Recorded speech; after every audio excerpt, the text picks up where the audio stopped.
1989. Kami yung mga nakipaglaban doon sa mga Sparrow Unit ng Davao. Kaya wag na nating ipaabot sa malaking gulo kung ang mga nagbabiolate ng batas ay namamayagpag. Kailangan natin ang suporta ng mga tao. Dahil nakikita natin at alam din namin ang rules of engagement sa lahat ng operation. After 38 years sa active service, nag-retire ako na matahimik dahil akala ko ay payapa na ang bayan natin at maging masagana na ang pamumuhay natin. Ngunit mukhang nagkamali ako. Dahil kung naging membro man ako ng Kabataang Makabayan nung akong high school pa at naging sundalo, ay nakikita ko ang paghihirap ng taong bayan. Personally, hindi sa salita lang. Nung panahon ng 8 ko, tinawag kami galing sa Davao, 1986. Nagdala ako ng tropa dito sa Camp Aguinaldo. At kasama kami, nagdepensa sa Camp Aguinaldo ng 8 kudita.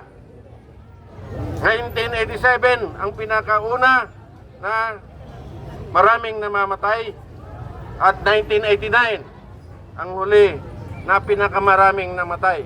Anong ginawa nila? Yung mga namatay na sundalo ay nagkaroon ng blackout. News blackout ang pinalabas. Ang mga namatay na sundalo na mahigit 100 ay namatay sa combat sa Mindanao. Kaya nandito ako ngayon na huwag niyong subukan ang galit ng taong bayan. Dahil nung nasa Davao kami nung 1979 hanggang 1984, araw-araw may namamatay na pulis. Kaya tinawagan kami at mag-conduct ng counter Sparrow operation.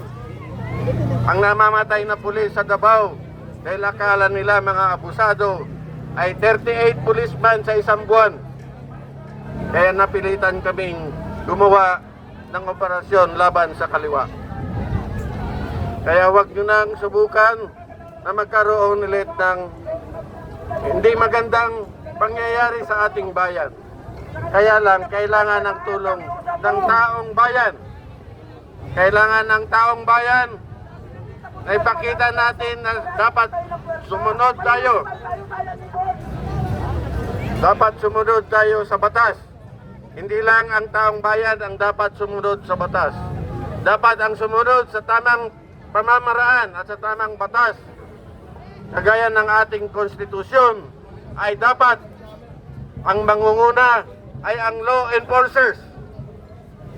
Dahil kung wala ang taong bayan ay baka mawawala rin kayo.